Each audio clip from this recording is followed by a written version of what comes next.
Oke. Selamat sore Bu Reni, apa kabar? Sore, kabar baik nih, alhamdulillah tetap diberi sehat. Ya, terima kasih Bu untuk waktunya.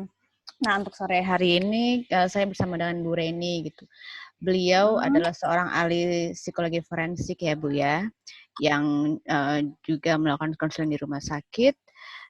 Dan mungkin bisa Bu Reni jelaskan selain itu apa sih kegiatan Bu Reni lainnya?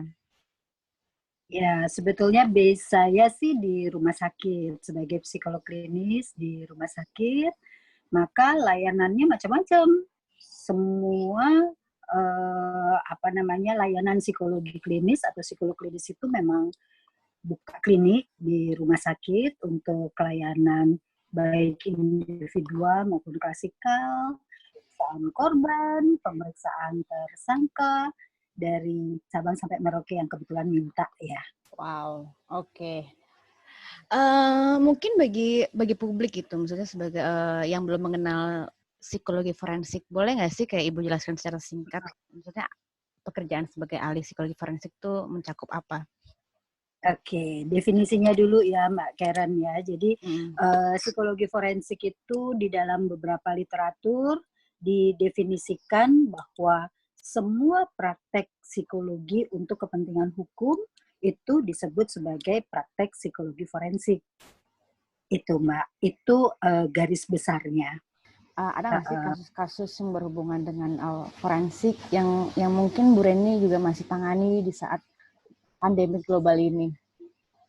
Iya Mbak, rupanya kasus kriminal itu tidak berhenti seiring dengan meningkatnya kasus positif kasus COVID-19 ya. Di beberapa daerah itu ternyata memang masih sangat banyak begitu terjadi dan membutuhkan praktek psikologi forensik sebagai sebagai penunjang di dalam proses polisi melakukan penyidikan. Jadi kasus itu tetap berjalan, tetap ada dan bukan hanya ada ya, cukup banyak. Dan itu terjadi di berbagai daerah di Indonesia.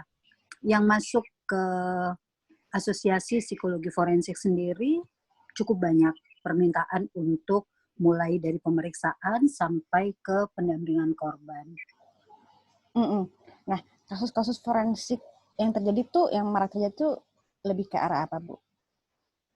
Sebenarnya beragam. Sejauh ini yang kami tahu dan kami tangani itu ada beberapa kasus pembunuhan, beberapa juga kasus KDRT, dan rupanya memang tampaknya ini kasus KDRT mengalami peningkatan ya dibanding waktu-waktu sebelumnya.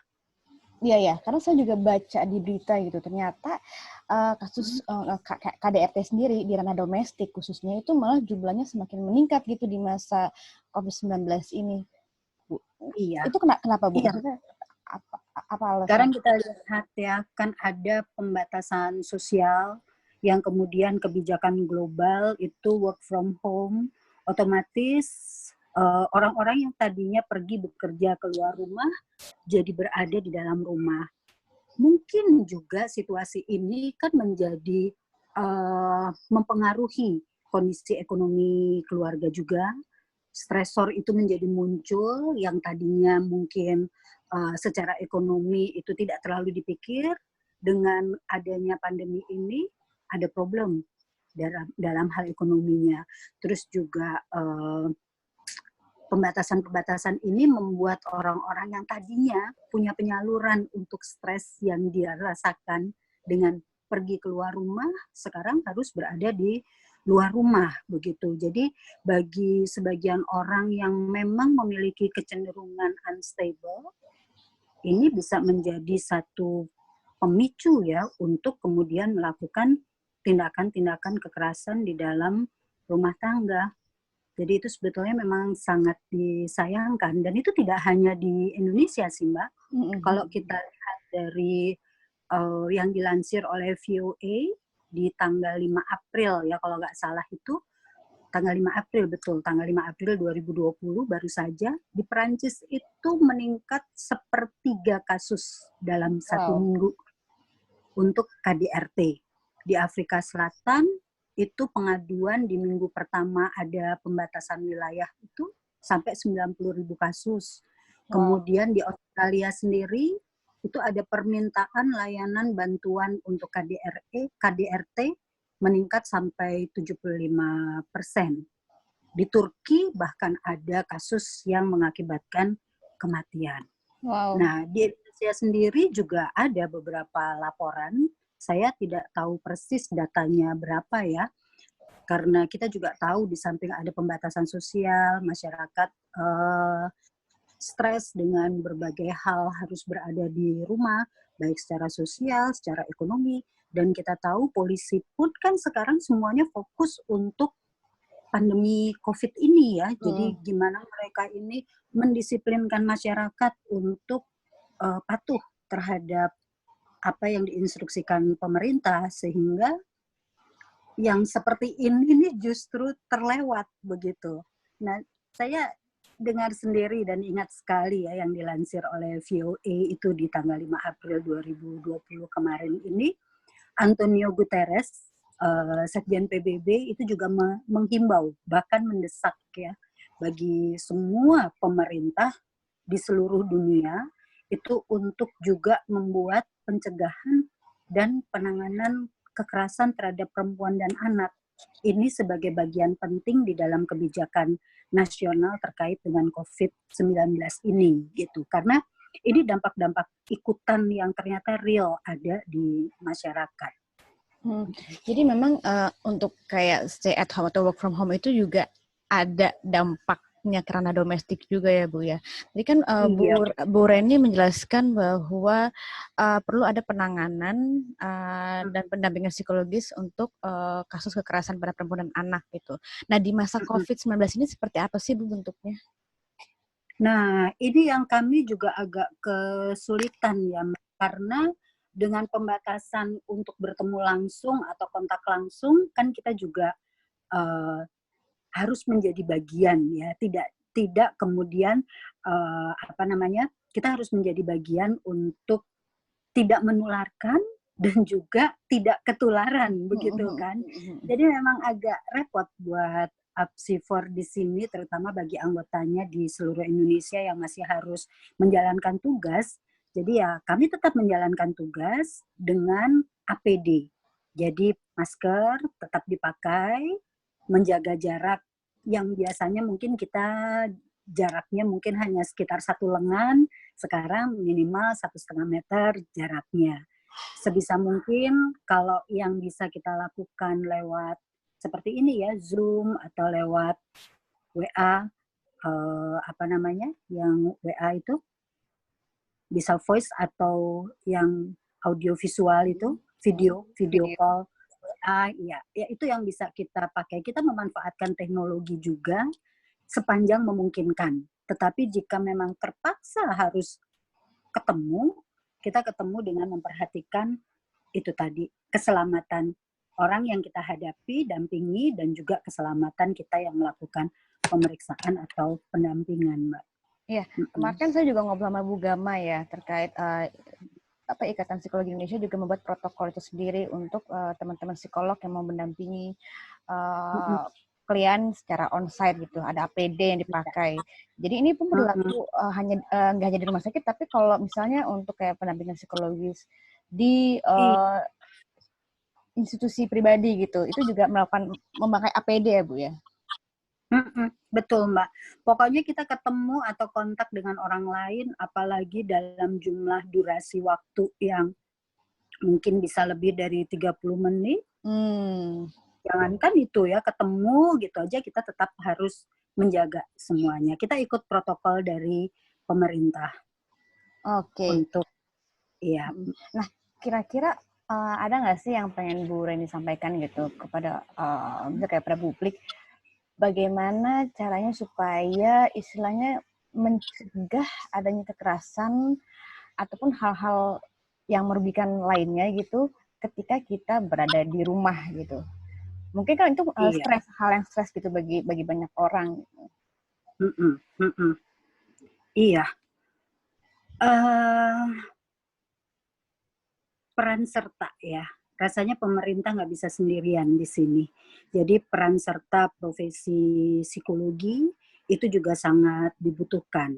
Misalnya dengan cara membuat banyak infografis untuk bisa mereka baca, dan selama ini kita lakukan ya, baik itu IPK Indonesia maupun Apsifor dan HIMSI secara umum, itu juga sudah mengeluarkan banyak pedoman, banyak infografis, dan juga dalam bentuk audio visual atau di dalam bentuk audio untuk bagaimana masyarakat itu merawat psikologis diri sendiri. Jadi kita harus membantu juga pemerintah karena nggak mungkin di sini pemerintah bekerja sendirian. Nah, kalau dari profesi psikologi tentunya sesuai dengan bidang keahliannya ya, membuat masyarakat lebih mampu meningkatkan kesehatan mentalnya sehingga bisa menjadi satu prevensi untuk mereka tetap sejahtera secara psikologis semaksimal mereka bisa dan mengurangi kemungkinan terjadinya hal-hal yang tidak kita harapkan termasuk kekerasan di dalam rumah tangga.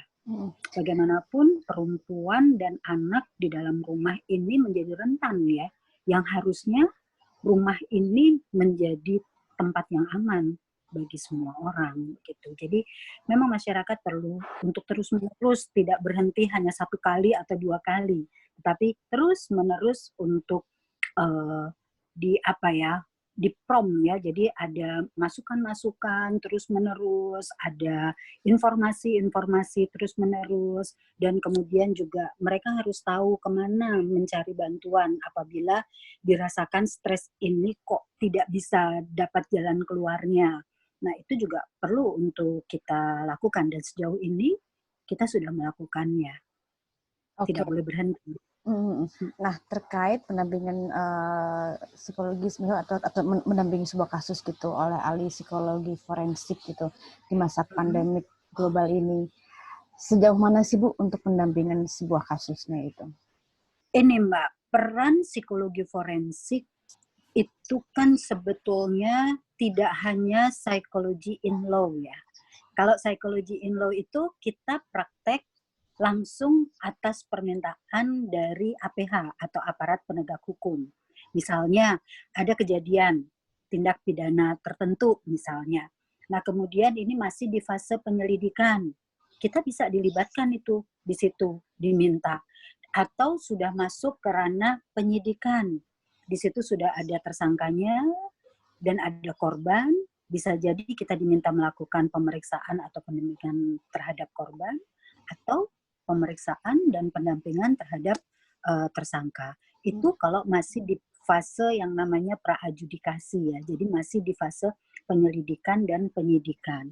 Tapi setelah itu pun di saat di persidangan itu psikolog forensik juga dilibatkan untuk dimintai memberikan keterangan ahli di persidangan terkait dengan kasus tersebut. Nah, untuk menjadi ahli di persidangan ini, kita bisa melakukan pemeriksaan langsung atau kita melakukan analisis teoritis atau konsep-konsep psikologi. Nah, di situ masih ada lagi. Itu tadi fase praadjudikasi dengan fase adjudikasi ya di persidangan. Pasca adjudikasi pada saat sudah ada putusan dari hakim dan kemudian tidak ada banding, tidak ada kasasi misalnya sehingga inkrah, ini kan masuk ke ranah pasca persidangan atau pasca adjudikasi. Nah, di situ juga kita dilibatkan untuk bagaimana terhadap para warga binaan itu bisa memberikan dampingan-dampingan yang membuat mereka mengkoreksi perilakunya yang telah melanggar hukum yang berlaku. Nah, di dalam fase pandemi COVID-19 ini memang banyak hal yang dikurangi, Mbak. Maka kita ganti dengan panduan-panduan tertulis, panduan-panduan yang sifatnya audio atau visual untuk mengurangi kontak kita begitu. Oke. Tapi untuk persidangan masih terus berlanjut, Bu? Maksudnya untuk ketemu di persidangan? Pada beberapa kasus hakim merasa membutuhkan kita tetap dipanggil. Nah, itu kalau kita datang hadir di tempat umum, berarti kan kita akan kontak dengan banyak orang. Nah, itu APD kita perhatikan. Minimal kita menggunakan masker dan menjaga jarak. Oke. Physical distancing. Oke. Nah, selain itu ada lagi nggak sih, Bu, strategi APSI4 ini sendiri gitu di masa pandemi global ini nih? Iya, Mbak. APSI4 mengeluarkan beberapa pedoman untuk anggota dan untuk teman-teman psikolog yang praktek di ranah hukum. Ya itu tadi, pedomannya memperhatikan situasi pandemi COVID. Jadi tidak semuanya harus tatap muka. Gitu. Jadi itu kita keluarkan. Tapi kami juga mengeluarkan informasi-informasi yang tadi saya sampaikan ya, yang dalam bentuk infografis untuk mengurangi stigma misalnya.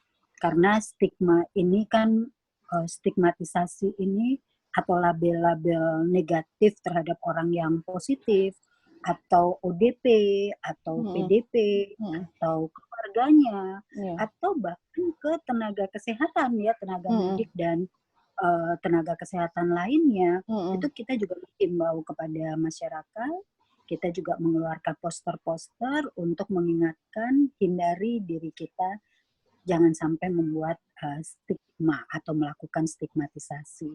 Kita juga membuat poster seperti hentikan atau jangan lakukan atau hindari viktimisasi. Jadi ada viktimisasi, ada stigmatisasi ya. Karena dengan melakukan stigmatisasi itu tadi sebetulnya kita memvictimize atau melakukan viktimisasi terhadap orang-orang yang sebenarnya kan tidak bersalah dengan kondisi ini. Siapa sih yang mau ketularan gitu ya.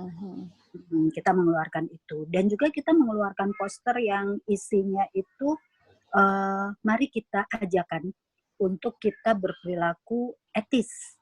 Apa sih perilaku etis? Ya itu tadi ya, kayak misalkan kalau mengikuti semua instruksi pemerintah untuk tidak banyak keluar rumah jika tidak urgent, dan juga mengajak masyarakat untuk tidak menimbun kebutuhan sehari-hari atau panic buying.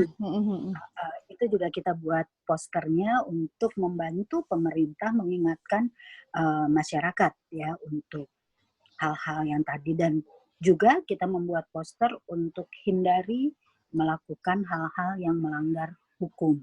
Di sini tentunya seperti produksi ulang masker-masker yang sudah dipakai atau melakukan KDRT atau tindakan-tindakan melanggar hukum lainnya yang mereka lakukan terkait dengan pandemi COVID ini gitu kan, melonjak harganya sebetulnya itu bukan hanya nggak etis ya, tetapi secara hukum juga harusnya ada diperhatikan gitu. Jadi kita membuat poster-poster Mbak Karen dari APSI4 untuk membantu pemerintah turut berpartisipasi, memberikan informasi, menghimbau, mengajak, mengingatkan supaya masyarakat itu juga merasa ada yang memperhatikan, ada yang merangkul begitu ya. Jadi setiap kali misalkan dia mau memvictimize seseorang, dengan adanya himbauan itu kan diharapkan mereka jadi ingat. Begitu juga dengan himbauan-himbauan yang lain tadi. Nah, saya penasaran Bu, terkait viktimisasi dan stigmatisasi itu sendiri. Apa sih dampaknya bagi orang yang terviktim atau terstigma? Mungkin kita bisa mengedukasi juga orang-orang lainnya supaya jangan cepat menghakimi ya gitu. Apa sih dampak bagi orang itu sendiri yang terviktim atau terstigmatisasi? Iya, sebetulnya dimulainya dari stigma ya. Dengan orang-orang dengan COVID atau ODP bahkan yang orang tanpa gejala, itu saja kan sekarang banyak sekali masyarakat yang tidak mau menerima, tidak boleh masuk ke wilayah kami gitu kan. Dan kemudian yang lebih menyedihkan lagi, stigma terhadap apa namanya, korban korban COVID-19 yang sampai meninggal dunia, sampai tidak diterima, tidak boleh dikuburkan di satu tempat. Itu kan sebetulnya itu bukan hanya stigma, tapi sudah sampai ke viktimisasi gitu ya.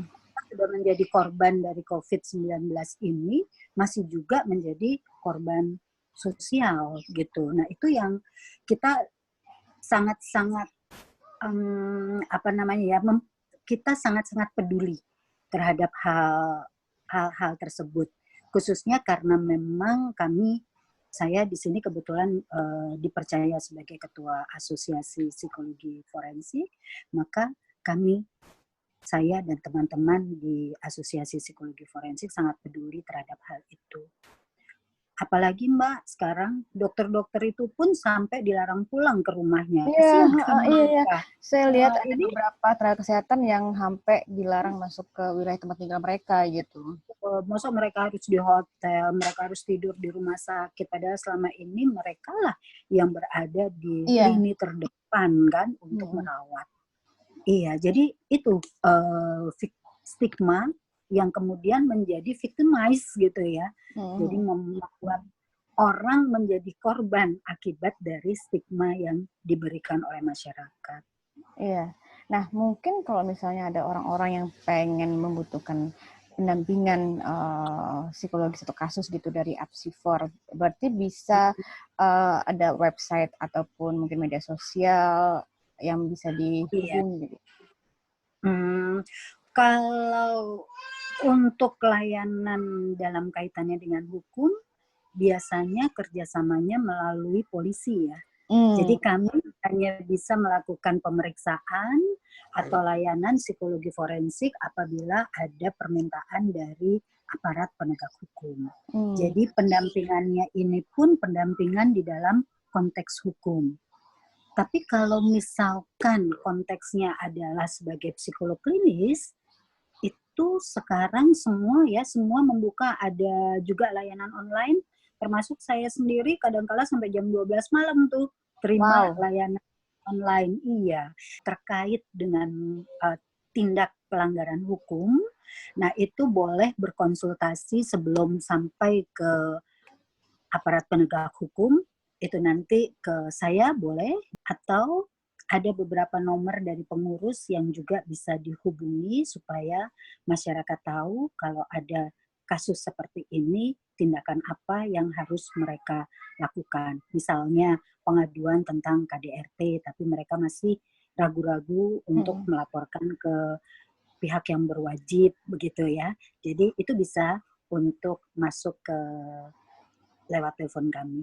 Nanti kami akan memberikan informasi-informasi supaya layanan kami tidak menjadi keliru di mata hukum.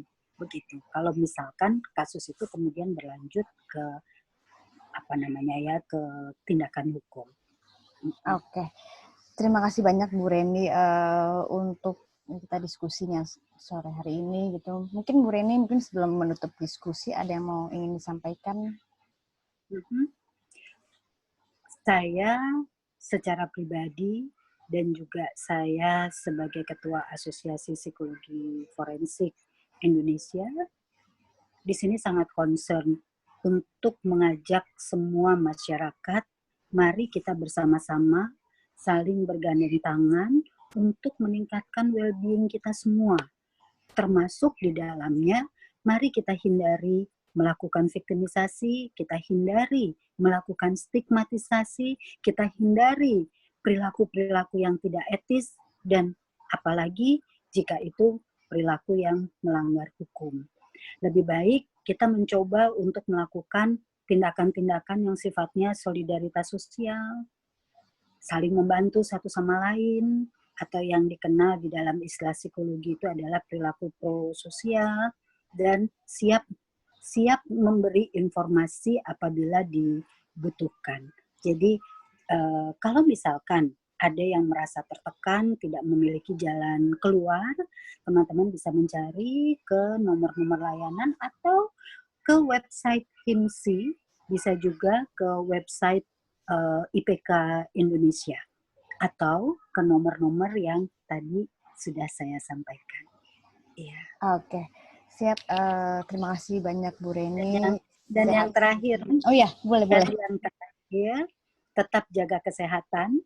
Kata kuncinya adalah kita tidak ikut menyebarkan virus itu, tidak memberi tempat atau inang bagi hidupnya virus itu, maka tetap di rumah kecuali ada sesuatu yang sifatnya urgent. Dan jaga kesehatan bukan hanya kesehatan fisik, tapi juga kesehatan pikiran kita, kesehatan emosi kita, kesehatan psikologis kita secara umum. Oke, terima kasih banyak Bu Reni untuk kesempatannya dan untuk waktunya.